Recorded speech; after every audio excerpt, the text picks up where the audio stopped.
Dios ya inició su juicio contra la humanidad desde que Adán y Eva pecaron. Génesis 3:15.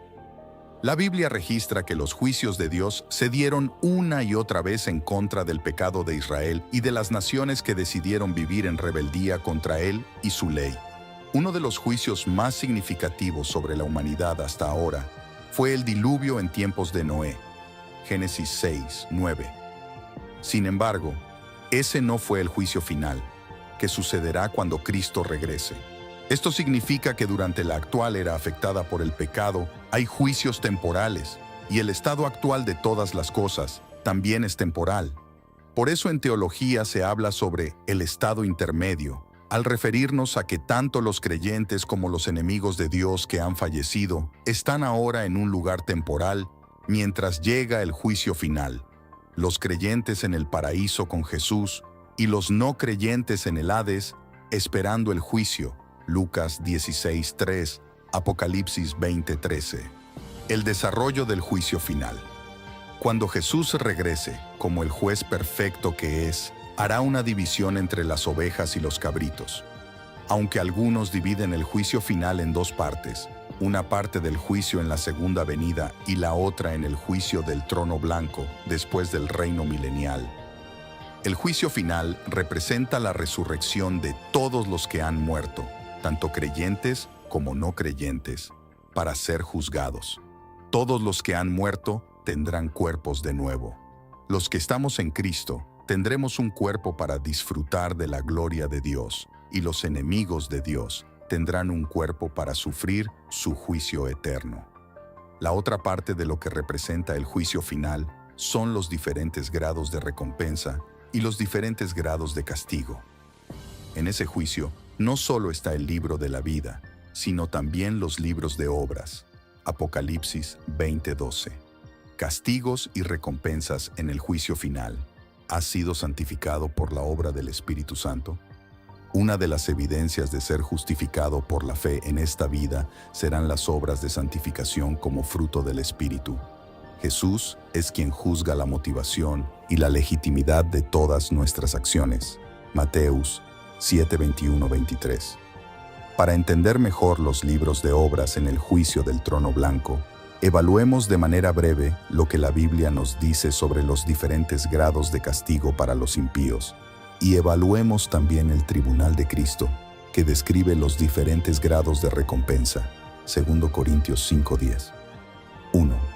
Diferentes grados de castigo. Dios es justo, y no hay ni un solo pecado que no haya de ser castigado de manera justa en la eternidad. Aunque todo pecado, por pequeño que parezca, merece la separación de la comunión con Dios y la condenación eterna, recuerda que el pecado está definido fundamentalmente por lo que hacemos contra Dios y contra su ley. La Biblia nos muestra que diferentes pecados traen diferentes grados de castigo. Hay pecados que a los ojos de Dios merecen mayor severidad en el juicio final por el grado de daño que causaron. Además, hay pecados que merecen condenación por su desprecio al mensaje del Evangelio o por cometer el pecado imperdonable. Por ejemplo, Jesús dijo que el castigo para Sodoma y Gomorra en el día del juicio sería más tolerable que para una ciudad que rechazara a sus apóstoles. Parece ser entonces que los diferentes grados de castigo tienen que ver con los grados de oposición directa contra Dios y su iglesia, algo a lo que también se refirió el apóstol Pablo. El castigo del juicio final también tiene que ver con los diferentes grados de apostasía, es decir, en cuanto al nivel de conocimiento y experiencia que alguien tenga del Evangelio antes de pecar deliberadamente en desprecio y rechazo al sacrificio de Cristo. 2. Diferentes grados de recompensa. Nuestras recompensas en el juicio final tendrán que ver con nuestras motivaciones y con el grado de responsabilidad que Dios nos dio en esta vida. Entre más bendiciones hemos recibido, mayor responsabilidad tenemos de usar esas bendiciones para la gloria de Dios. Sin embargo, todas las recompensas que recibiremos de su parte seguirán siendo un regalo de gracia, no el resultado de un esfuerzo ni de un mérito en nuestra naturaleza humana caída. La mejor ilustración de esto la encontramos en la parábola de los obreros de una viña. Mateus 21:16. En esta parábola queda claro que los regalos que Dios quiere dar los otorga libremente porque son suyos, y es su prerrogativa darlos a quien Él quiera. Él no comete ninguna injusticia porque no le debe nada a nadie. Al que trabajó todo el día, le puede pagar lo mismo que al que trabajó solo una hora. Una de las cosas que sabemos con toda seguridad es que las recompensas que todo cristiano recibirá no serán equivalentes al sacrificio en esta vida.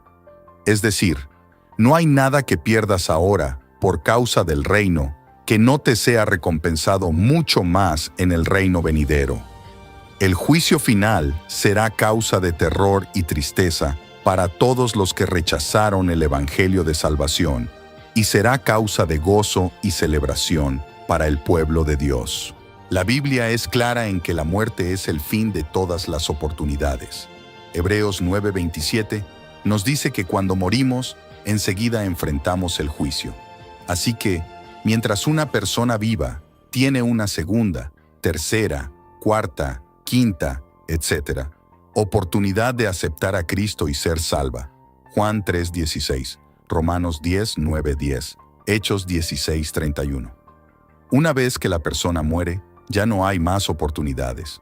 La idea del purgatorio, un lugar donde la gente va después de la muerte para pagar sus pecados, no tiene una base bíblica, sino que es más bien una tradición de la Iglesia Católica Romana.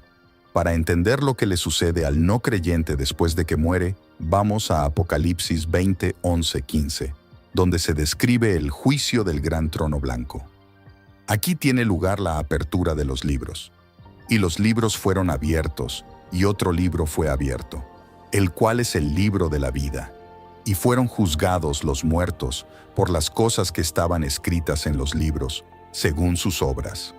Los libros contienen todos los pensamientos y obras de aquellos que están siendo juzgados. Y sabemos por Romanos 3:20 que, por las obras de la ley, ningún ser humano será justificado delante de él.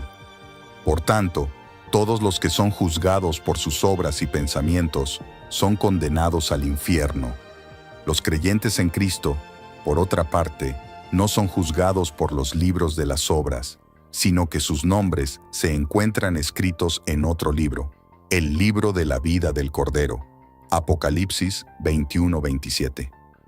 Estos son aquellos que han creído en el Señor Jesucristo, y solo a ellos les será permitido entrar al cielo. Cualquiera cuyo nombre esté escrito en el libro de la vida del Cordero, era salvo antes de la fundación del mundo. Efesios 1:4, por la soberana gracia salvadora de Dios, para ser parte de la novia de su Hijo, la Iglesia de Jesucristo. Esta gente no necesita una segunda oportunidad para salvación, porque su salvación ya ha sido asegurada por Cristo. Él los eligió, los salvó y los mantendrá salvos. Nada puede separarlos de Cristo. Romanos 8:39. Aquellos por quienes Él murió serán salvos porque Jesús verá que lo sean. Él declaró, todo lo que el Padre me da vendrá a mí. Juan 6:37. Y yo les doy vida eterna, y no perecerán jamás, ni nadie las arrebatará de mi mano. Juan 10:28. Para los creyentes, no hay necesidad de una segunda oportunidad, porque la primera es suficiente. ¿Qué sucede con aquellos que no creen? ¿No se arrepentirían y creerían si se les diera una segunda oportunidad? La respuesta es no. No lo harían porque sus corazones no cambian simplemente porque mueran. Su mente y corazón están enemistados contra Dios y no lo aceptarán, aun si lo vieran cara a cara. Esto es evidenciado en la historia del hombre rico y Lázaro en Lucas 16, 19, 31. Si alguna vez hubiera alguien que se hubiera arrepentido cuando se le diera una segunda oportunidad para ver claramente la verdad, sería el hombre rico. Pero aunque él estaba en tormento en el infierno, solo le pidió a Abraham que enviara a Lázaro de regreso al mundo para advertirle a sus hermanos, para que ellos no tuvieran que sufrir el mismo destino. No había arrepentimiento en su corazón, solo lamentaba encontrarse en ese lugar. La respuesta de Abraham lo dice todo. Si no oyen a Moisés y a los profetas, tampoco se persuadirán aunque alguno se levantare de los muertos. Lucas 16:31. Aquí vemos que el testimonio de la Escritura es suficiente para salvar a aquellos que creen, y ninguna otra revelación traerá la salvación a aquellos que no crean. Ni una segunda, ni tercera o cuarta oportunidad serían suficientes para convertir un corazón de piedra en un corazón de carne. Filipenses 2, 10, 11 dice: para que en el nombre de Jesús se doble toda rodilla de los que están en los cielos y en la tierra y debajo de la tierra, y toda lengua confiese que Jesucristo es el Señor, para gloria de Dios Padre. Un día, todos se inclinarán ante Jesús y reconocerán que Él es el Señor y Salvador. Sin embargo, en ese momento ya será demasiado tarde para obtener la salvación. Después de la muerte, todo lo que le espera al no creyente es el juicio. Apocalipsis 20, 14, 15.